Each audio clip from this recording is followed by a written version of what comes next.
avez dit ça, je vais répondre à cette question. Comment tu peux devenir mature? Comment tu peux grandir dans la marche avec Dieu?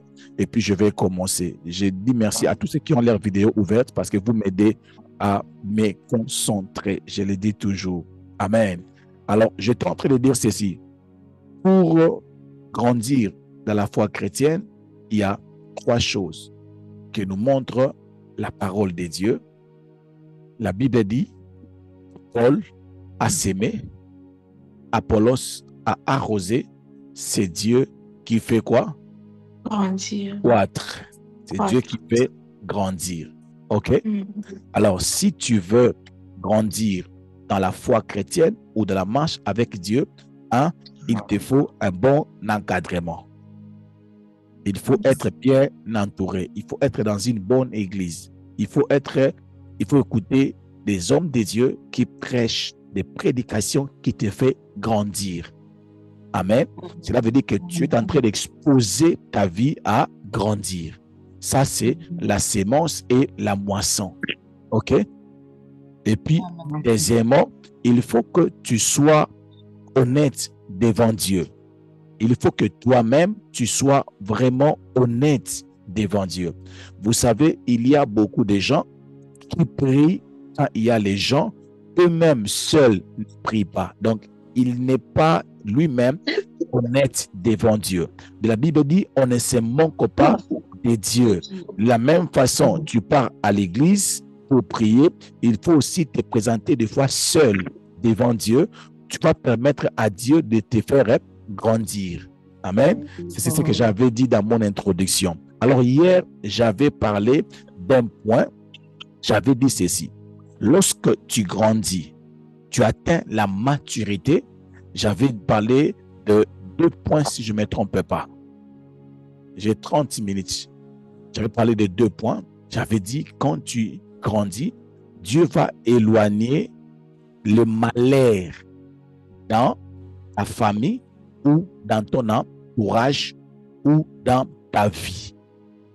Si tu peux noter, hier j'ai dit que si une personne mature dans son entourage, dans sa maison, dans son foyer, Dieu va éloigner les malheurs. Pourquoi j'ai dit ça? La Bible dit dans Ecclésiaste chapitre 10, le verset 16, malheur à toi, les pays dont le roi est un enfant. Amen. Un pays est dans le malheur. Pourquoi? À cause de qui?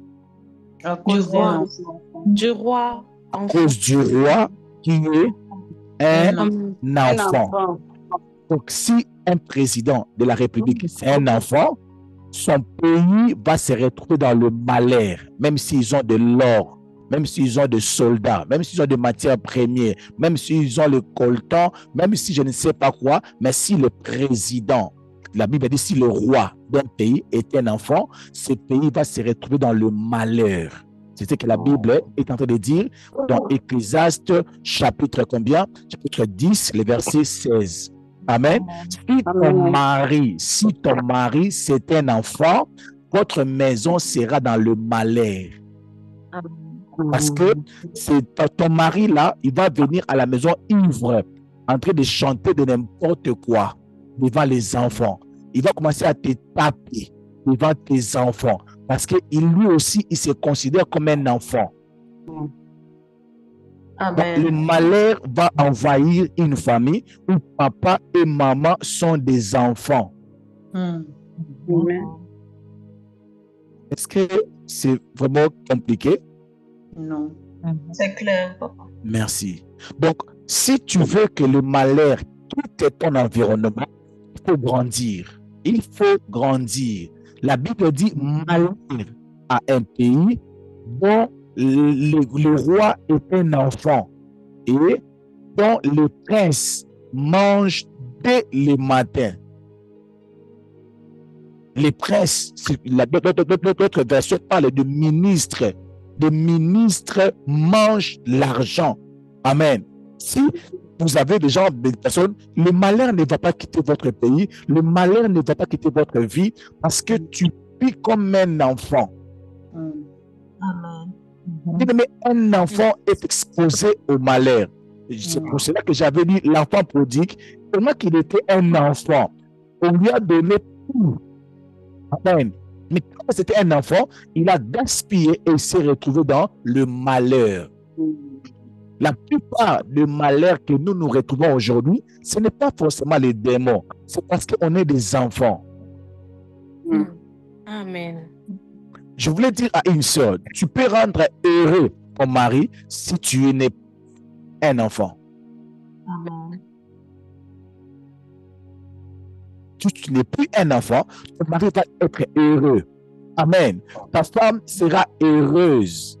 Pourquoi? Parce qu'il n'a pas épousé un enfant. Amen. Les grandes personnes ont l'habitude de dire que le mariage n'est pas pour les enfants. Amen. Si ça vous choque, veuillez m'excuser, mais c'est la parole de Dieu. Amen. Est-ce que je peux avancer? Avance, papa. Amen. Amen. Donc, que Dieu te délivre d'un mari enfant. On n'a pas dit un mari qui a l'argent. Mais est-ce qu'un roi peut être pauvre? Non. Est-ce que le président d'un pays peut avoir un problème d'argent? Non, non, non. Non, non. Donc, quand tu es roi d'un pays ou le président d'un pays, tu as l'argent. Ici, on ne parle pas de l'argent. Je ne parle pas d'un mari qui a l'argent. Je parle d'un mari qui est un enfant. Être un enfant, c'est l'état d'esprit. OK? Amen. Donc, il faut grandir. Si tu grandis, Dieu va enlever le malheur dans ta vie. C'est vraiment clair. Je passe, comme Maman Baby vient d'ouvrir sa vidéo, je passe directement à notre deuxième partie, dans notre dernière étape d'hier. La troisième des choses que j'avais dit hier, si tu grandis, tu deviens mature, Dieu va te faire entrer dans ta destinée ou dans ta vraie destinée. Amen. Donc, si tu grandis, Dieu va te prendre, t'introduire dans ta vraie vie. Pourquoi? Parce que les enfants que nous avions à la maison, quand on les voit jouer, danser, ce n'est pas leur vraie vie. Aucun enfant vit sa vraie vie quand il est un enfant. C'est quand il va grandir, vous allez voir qu'il est devenu médecin, avocat, policier, gourou, pasteur. Amen. Il commence maintenant à vivre sa vraie vie. Quand tu n'es un bébé spirituel, tu ne vivras jamais ta vraie vie. Pourquoi? Parce que Dieu ne travaille pas avec les enfants. Amen. Et dans le Seigneur, si comme je suis là, j'épouse une fille de 12 ans, c'est un crime. C'est un crime. Amen. Amen. Tu as ton entreprise, tu engages les enfants de 8 ans, c'est un crime. Est-ce que les gens qui ont fait le droit, ils sont là? Et Dieu connaît la loi. Alors, quand Dieu est venu parler à Jérémie, Jérémie a dit à Dieu, je suis un enfant. Dieu a dit, on va m'arrêter. Ne dis pas que tu es un enfant. Ça passe ou ça casse? Dieu n'aime pas travailler avec les enfants. C'est contre la loi. Dieu ne travaille pas avec les enfants. Alors, quand on parle des enfants, on ne parle pas de leur âge, on parle de leur état d'esprit, leur niveau spirituel. Jésus était un enfant. Dieu n'a pas travaillé avec Jésus quand il était un enfant. Dieu a commencé à travailler avec Jésus quand il a eu 30 ans. C'est alors que Dieu a commencé à travailler avec Jésus. Et la Bible dit, un enfant nous est né et un fils nous est donné. Dieu ne nous a pas donné un Jésus bébé. Dieu nous a donné son fils. Un enfant qui a atteint l'âge de la maturité. Amen. Raison pour laquelle la Bible ne nous recommande pas de célébrer la naissance de Jésus, mais sa mort. Donc, celui qui célèbre la naissance de Jésus, il n'a pas commis un péché, mais il n'y a pas une recommandation. Vous devez célébrer la naissance de Jésus. Non, nous devons célébrer la mort et sa résurrection. Ça, c'est ce que la Bible nous recommande. Dieu travaille avec les grandes personnes. Donc, si tu es là, tu crois ou tu penses que tu as la grâce de Dieu, la première des choses à faire, ce n'est pas précipiter d'aller commencer à diriger la prière. Grandis d'abord. Travaille pour que tu puisses grandir. Est-ce que c'est clair? Une personne qui a grandi, Dieu l'introduit dans sa vraie comment? Dans sa vraie destinée. Dans sa vraie destinée. Dieu va t'introduire dans ta vraie destinée. Mais tu dois d'abord grandir. Moïse n'était pas entré dans sa vraie destinée de libérateur quand il était un enfant. Quand il était un enfant, il a essayé de libérer un Hébreu et il n'a pas pu et il a fui. Quelqu'un connaît l'histoire? Amen. Il n'a pas pu, il a fui. Mais quand il est devenu grand, Hébreu est en train de dire, c'est par la foi que Moïse est devenu comment? C'est par la foi que Moïse est devenu grand. Hébreux chapitre 11, le verset 24. C'est par la foi que Moïse est devenu grand et refusa d'être appelé le fils de la fille de Pharaon. Il est devenu grand avant de commencer sa mission. Mais vous savez, Dieu, quand il travaille avec les grands, comme si Dieu ne sera pas respecté. Parce qu'un enfant, quand Dieu a voulu travailler avec Jésus, l'enfant, ses parents sont venus lui dire, pardon, les gens sont venus dire à Jésus que ton père est là et ta mère pour te chercher. Jésus n'a même pas dit un mot. Il était en train de prêcher, de discuter, de poser des questions au temple. Mais comme c'était un enfant, ses parents l'ont pris, l'ont ramené à la maison. Amen. Même si Dieu avait la volonté de l'utiliser, comment il pouvait l'utiliser un enfant? Parce qu'un enfant est contrôlé par ses parents, par les membres de sa famille. Maintenant, Dieu doit attendre que ta maman puisse t'envoyer d'abord. Quand tu vas revenir, lui aussi va t'envoyer. Il te dit non, si tu es un enfant, reste. Amen. Mais quand Jésus a grandi, les mêmes parents, ils sont venus maintenant chercher Jésus. Ils ont dit, les parents sont là dehors. Jésus grand a dit, mon père et ma mère, ce sont ceux qui écoutent la parole de Dieu. Amen. Amen. Moi, je suis maintenant dans ma vraie vie. J'ai envie de dire quelque chose, mais je vais le dire. Amen. Arrête de faire le va-et-vient. Tu discutes avec ton mari, tu pars chez tes parents. Tu fais 2 semaines, tu retournes encore chez toi à la maison. Vous discutez, tu fais encore 2 semaines, tu retournes encore chez les parents. Tu es encore un enfant. Le jour où tu vas grandir, ton mari va te dire, tu vas dire à ton mari, comme notre maman est en train de dire, je ne sors pas ici, tu dois jeter mes histoires dehors. Et ton mari ne va jamais jeter des histoires dehors. Et tu vas rester longtemps dans ton mariage. Amen. À bon entendeur. Sa ligne. Merci. OK. Maintenant, je peux prendre le point d'aujourd'hui. OK? C'est 4e ou 5e, je ne sais pas. Qu'est-ce que Dieu fait dans la vie? 4e, hein? Ce que Dieu fait quand tu grandis. Quand tu grandis, quand tu deviens mature, OK? Dieu va engager certaines conversations avec vous. Amen. Nzambe akobanda kobeta ba solo siko na yo ya mikolo. Amen. Oh, amen. Amen. Mais il y a certaines conversations, on ne parle pas avec ça aux enfants. C'est vraiment détruire même les vies des enfants. Amen. Amen. Ça passe ou ça casse? Ça passe. Ça passe. Mais il ne faut pas que nous puissions avoir une vie chrétienne comme si nous avons un Dieu qui n'est pas intelligent, un Dieu qui ne réfléchit pas. Non, Dieu est un papa responsable. Amen. Il est même dans le Seigneur. Il est sans contradiction. On ne dit pas tout à tout le monde. Mais l'âge et la maturité d'une personne est un élément indispensable pour une conversation. On ne dit pas tout à tout le monde. Comment tu peux faire asseoir ton enfant de 8 ans, de 12 ans, et commencer à lui parler de la sexualité? C'est détruire son intelligence.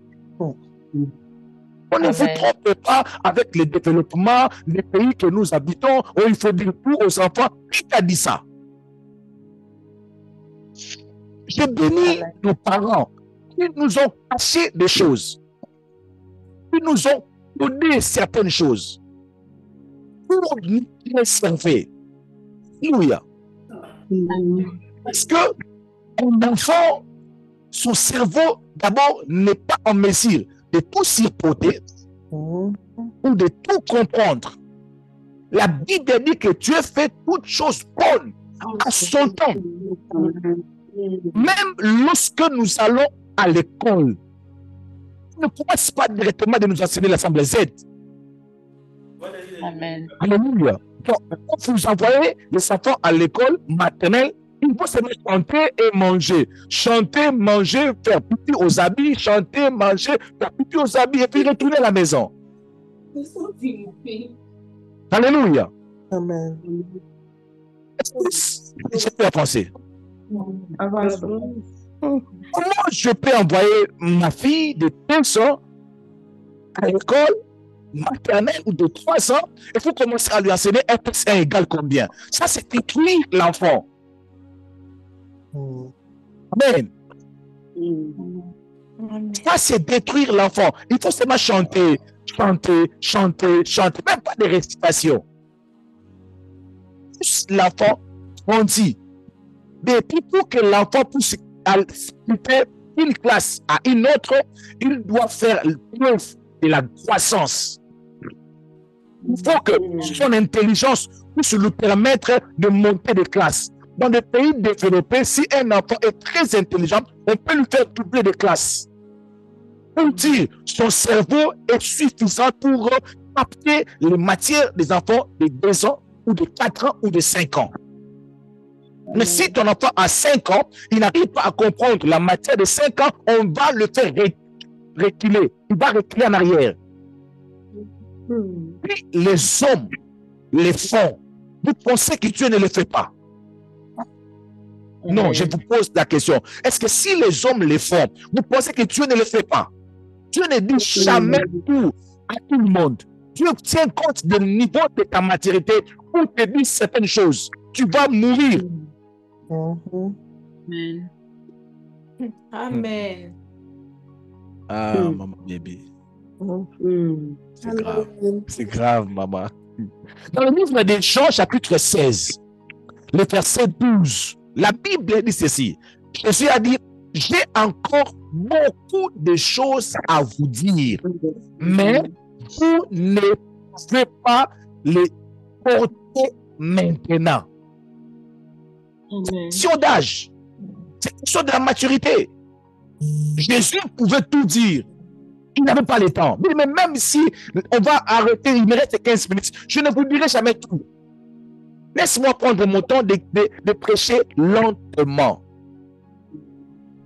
Alléluia. Amen. Parce que mon enseignement tient compte du niveau de compréhension. Amen. Amen. Dieu ne dit pas tout à tout le monde. Il tient compte du niveau de ta maturité. Bon, si tu ne grandis pas, il y a des conversations que Dieu ne va jamais engager avec vous.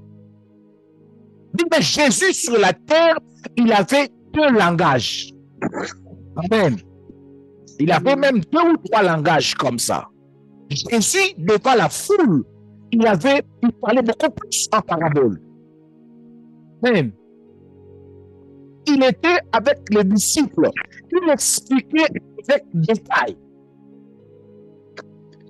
Pourquoi? Parce que ses disciples avaient atteint un niveau qui leur permettait de tout comprendre.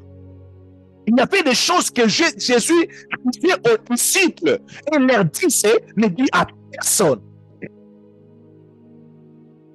Ne dis à personne. Je voulais dire à une personne, écoutez-moi très bien. Lorsque tu vas atteindre un niveau de maturité, il y aura des choses que Dieu va te dire. Il sait que tu ne vas pas paniquer. Amen. Tu seras une personne de confiance. Il y a des conversations que je ne peux pas engager avec mes enfants parce que mes enfants, ils disent tout à tout le monde. Daddy a dit, daddy a dit, daddy a dit. Et imaginez-vous que je dis ça aux enfants. Daddy a dit. C'est vrai ça. Parce que c'est un enfant. Bien-aimé, laisse-moi parler à Abraham. Des gens comme Abraham, Dieu peut lui parler d'un plan qui met en risque son neveu. Mais Abraham ne va pas aller dire à son neveu. Mokolo. Mais si c'était toi, Dieu m'a dit, là où tu es là-bas, et il va détruire ça bientôt. Faire vite, j'ai entendu ça.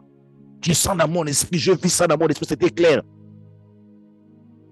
Mais il voulait partir sans pour autant dire à Abraham, il a dit, est-ce que je peux cacher ça à Abraham? Lui aussi, il va devenir une grande nation. Est-ce que je peux cacher ça à Abraham? Non.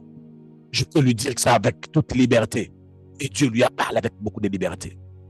Maintenant, le Seigneur, quel genre de conversation tu as souvent avec Dieu? Dis-moi et je te dirai le niveau de ta maturité. Je répète.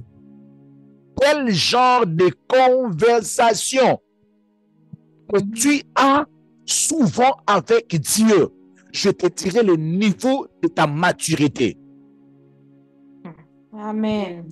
Il y a des gens, ceux qui eux-mêmes attendent de Dieu, que Dieu puisse les révéler le nom de sorcier qui a bloqué son mariage depuis les années passées. Really?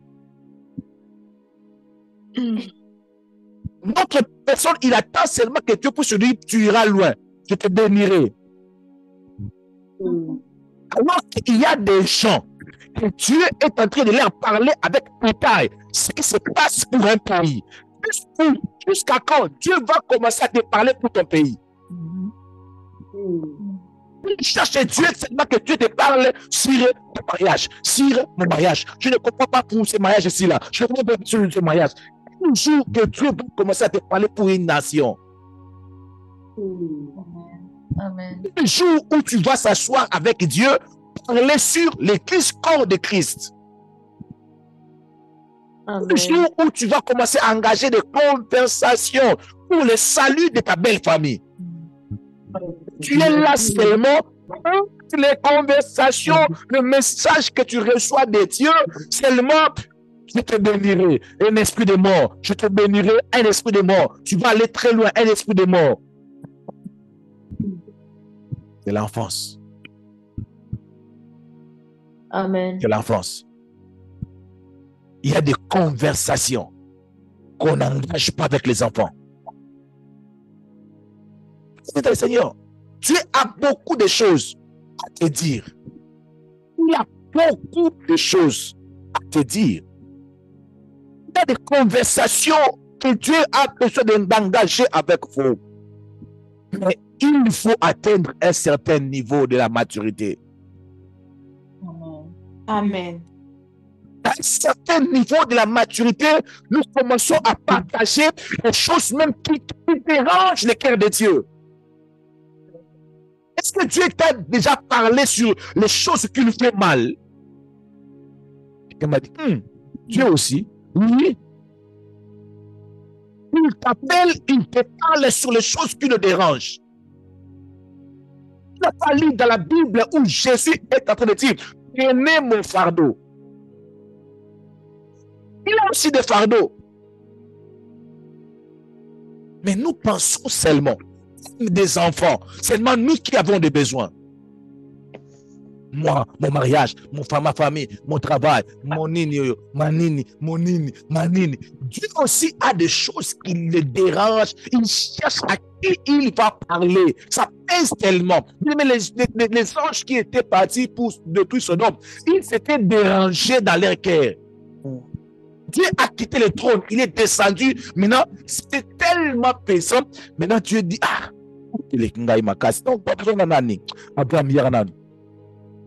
là où je suis en train de partir là-bas, et c'est grave. C'est grave. Après, on m'a dit, oh, c'est vrai? Oui, c'est très grave. Non, je dis à Dieu, Père, commence à me parler des choses qui te dérangent. Mais il y a des gens ici dans ces ministères. Moi, le pasteur Timothée, je les appelle pour leur dire, prie pour moi pour telle direction. Mais toi, je ne peux pas t'appeler.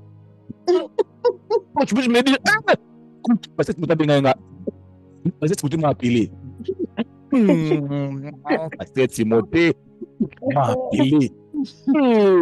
Mais je ne peux même pas t'appeler. Tu t'appelles. Ça sera seulement comment va la famille, comment va ton mariage. Oh, que Dieu bénisse ton mariage. Non, que Dieu t'amène très loin. Donc, c'est vite-là. Est-ce que j'ai aussi des choses? Amen. Je suis en train de vouloir, je peux partager ça avec qui? Mais quand je regarde le niveau de la maturité de la personne qui est en face de moi, non, je me dis, parce qu'un enfant ne sait même pas que papa a faim. Quand tu lui donnes le pizza, j'ai des enfants, ils mangent tout.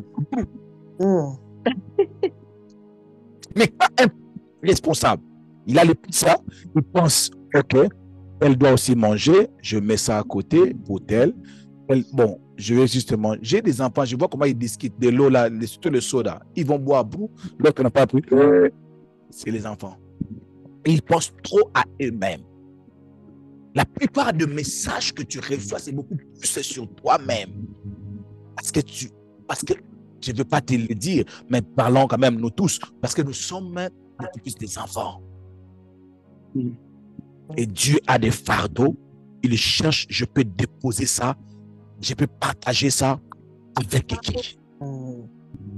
Toujours Jésus devant la foule, il disait toujours, détruisez ces temples, je vais les détruire en 3 jours. Mais un jour, il a pris les 12 disciples, il voulait partager. Il a dit, ils sont beaucoup. Matthias est là, Barthélemy aussi est là. Non. Il a appelé 3 disciples. Il a dit, mon cœur est triste jusqu'à la mort. Jésus a dit que mon cœur est triste, Papa Roger. Jésus a dit que mon cœur est triste jusqu'à la mort. Il n'a pas dit cette phrase-là devant la foule. Non. Il n'a pas dit ça devant la foule. Il a dit ça devant 3 disciples seulement. Ses disciples de confiance, ses disciples les plus proches. Même avec les disciples, Jésus ne se démontrait pas au-dessus de tout le monde. Alléluia. Amen. Bien-aimé, monte. La Bible dit dans le livre d'Apocalypse, chapitre 4, le verset 1 à 2, la Bible dit, après cela, je regardais et voici une porte était ouverte dans le ciel. La première fois que j'ai entendu le son d'une trompette et qui me parlait et dit, monte ici, je te ferai voir ce qui doit arriver dans la suite. Alléluia. Aussitôt, je fus ravi en esprit et voici, il y avait un trône dans le ciel et sur le trône, quelqu'un était assis. La personne qui est assise, tu ne le vois pas au niveau où tu es. Tu dois monter ici en fait de rencontrer la personne qui est assise sur le trône. Il y a des choses à te montrer, Jean. Il a dit, monte ici, je te ferai voir. Il y a des gens tu vas constater que le jour où ta vie de prière est vraiment en feu, il y a des genres de conversations, il y a des genres de pensées qui te viennent en tête. Pour le royaume, tu ne sais pas. Il y a des gens qui ont cette expérience-là. Yes. Ils entrent en prière. Quoi qu'il maman, papa, Tilibanga. Il est en prière. Il sent qu'il peut voir même la mission de pasteur Timothée. Ce qui va se passer, il peut voir. Mais quand c'est grave, est-ce que je peux avancer? Amen. Amen. Les choses qui se passent dans ton pays, Dieu pouvait partager ça avec toi. Mais tu devais grandir. Tu devais grandir, atteindre un certain niveau spirituel, de la maturité. D'abord ce niveau le plus bas, les conversations le plus bas avec Dieu. Là, l'argent, tu regardes ton argent, tu te dis que cet argent doit construire des hôtels pour des gens qui n'ont pas de maison. Bien aimé, ce genre de conversation, si tu n'as pas un niveau de la maturité, Dieu ne va pas oser de te le dire. Avec les projets que tu as. Non, Dieu ne va pas oser. Dieu ne va pas oser. Dieu va te laisser. Dieu va te laisser élever. Dieu va te laisser accomplir tes projets librement. Il va te laisser. Bien-aimé dans les Seigneur. Il ne va rien faire. Il va te laisser faire des choses. En te regardant, ça va comme ça. Il ne sait pas comment je peux aborder ces sujets. Comment je peux engager cette conversation? Comment je peux les faire? Je veux dire à une personne, ne donne pas beaucoup d'équations à Dieu. Amen. Ne donne pas beaucoup d'équations à Dieu. Facilite-lui la tâche. Parce qu'il y a des choses que Dieu peut partager avec vous que ne peut pas partager ça avec quelqu'un d'autre. C'est scandaleux. Il ne peut pas. Il ne peut pas partager ça avec un enfant. Il faut seulement atteindre un certain niveau pour commencer à écouter d'autres voix de Dieu. Amen. Et je crois qu'il y a des prédications qui ne concernent pas tout le monde. Il y a des prédications qui ne concernent pas tout le monde. Il y a des prédications, lorsqu'on les prêche, il y a des gens qui pleurent. Il y a des prédications, lorsqu'on les prêche, il y a des gens qui dorment. Ça ne les concerne pas. Et oui, ils ont besoin de aucun des poteaux. Ils ont besoin de ça. Ils ont besoin de la sorcellerie là de ta famille. Là, ton oncle là va mourir dans quelques jours. Il a besoin de quelque chose là pour crier très fort, je crois. Mais quand il s'agit des conversations sérieuses, il va dire au bandit Maramba sérieux. Tu commences des choses de secondaires. Je prie pour toi ce soir. Amen. Je prie pour toi cet après-midi. Amen. Que Dieu engage cette conversation avec vous. Amen. Amen. Même quand tu seras dans l'avion, même quand tu seras en train de dormir, que le Seigneur vienne te dire, fais ça, fais ça.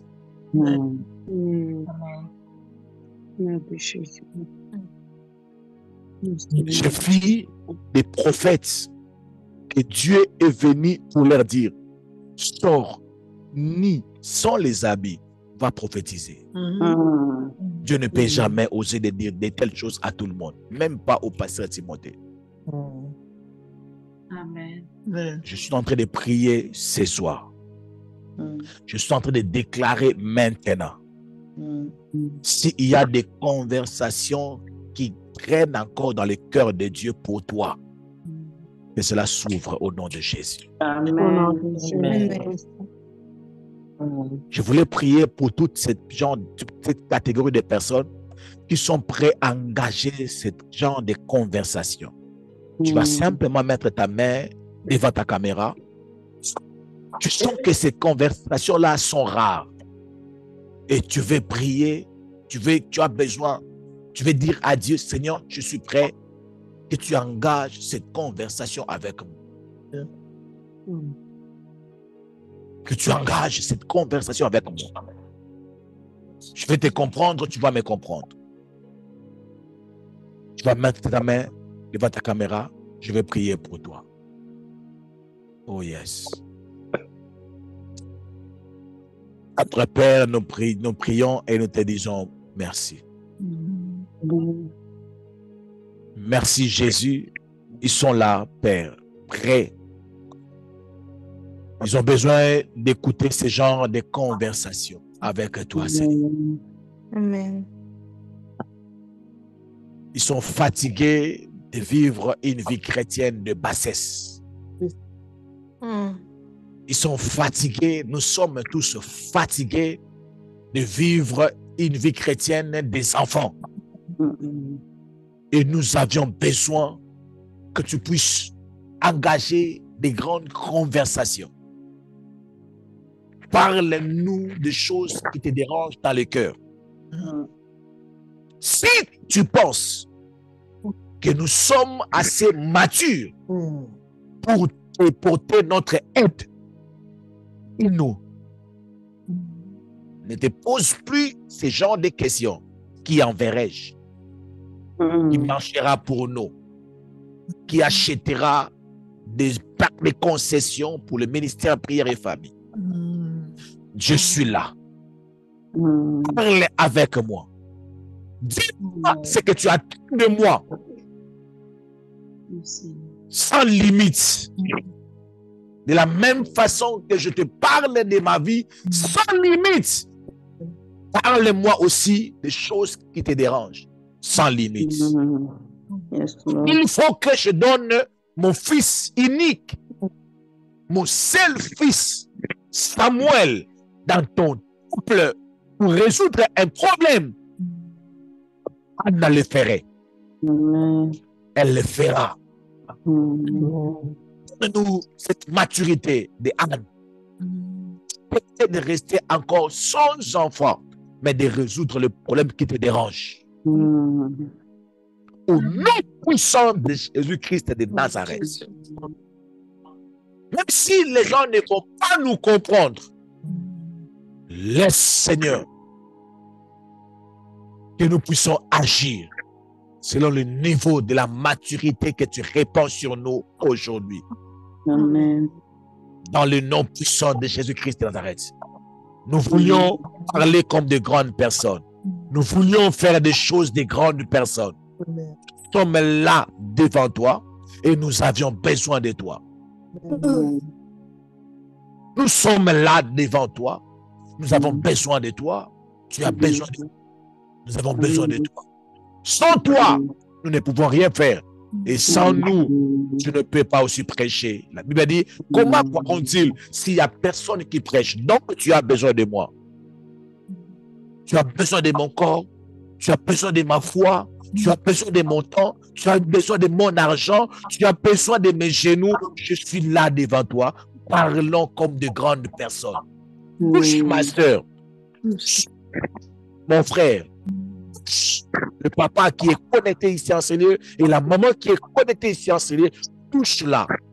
Que nos oreilles soient débouchées, afin que nous puissions saisir tes pensées. Dans le nom puissant de Jésus-Christ de Nazareth, nous avions ainsi prié et nous déclarons, nous disons, parle-nous, Seigneur Jésus-Christ. Come on. Parle-moi, Seigneur Jésus-Christ. Yes, quelqu'un a dit, parle-moi, Seigneur Jésus-Christ. Come on.